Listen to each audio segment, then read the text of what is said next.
Imagine a deadly illness that struck without warning. Healthy in the morning, dead by nightfall. No one knew what caused it. This wasn't the plague, it was even stranger.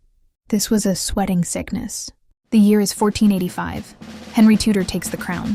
But as he enters London, a terrifying new disease erupts. Was it brought to England by his army?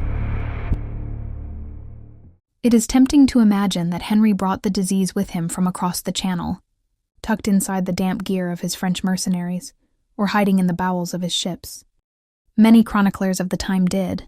Yet, as with all diseases, could the origin be more complicated? Though its appearance was sudden, the sweating sickness may have been waiting already, nestled in the narrow streets of England's coastal ports, in the bodies of rats, in grain ships from the Low Countries, or in the rapidly urbanizing and unsanitary quarters of late medieval London. The disease struck with terrifying speed.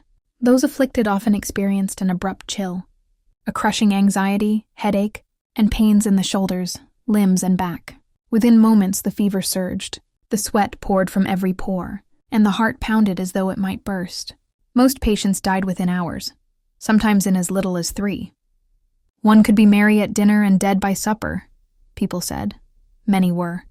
The first epidemic, centered in London and the surrounding countryside, killed thousands. Yet what set this disease apart was not just its rapid course, but its odd selectivity.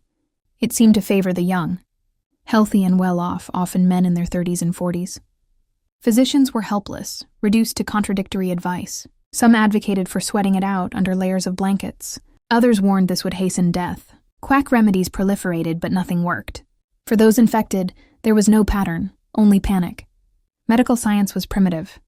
People believed disease came from foul smells or planetary alignment. Some thought the sweating sickness was a punishment from God. Treatments included bloodletting, herbal brews, and purging, but nothing worked. The rich fled to the countryside.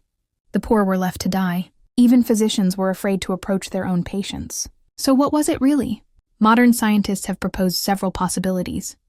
A hantavirus carried by rodents, a form of anthrax poisoning, maybe a tick-borne illness, or even a mutation of influenza. But no one can be certain, because no samples remain. The sweating sickness disappeared before science could catch up. The disease returned several times.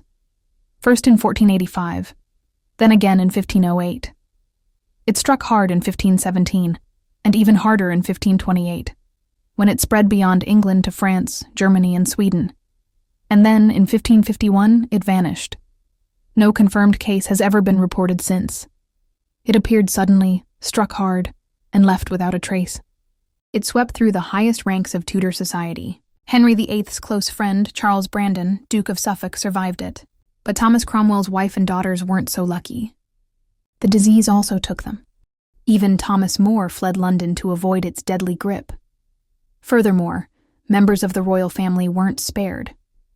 The most tragic royal story may be this. In 1485, Henry VII won the crown. He brought peace and maybe something else. Roughly a month after his coronation, sweating sickness appeared. Some believe his army carried it into England. 17 years later, the sickness struck again and claimed his heir, Prince Arthur, aged just 15. Arthur was Henry VIII's older brother, the original future king. So while Henry brought a new dynasty, he may have also brought the disease that killed his own son. Thanks for watching. Comment and let me know your thoughts. Where do you think the sweating sickness came from?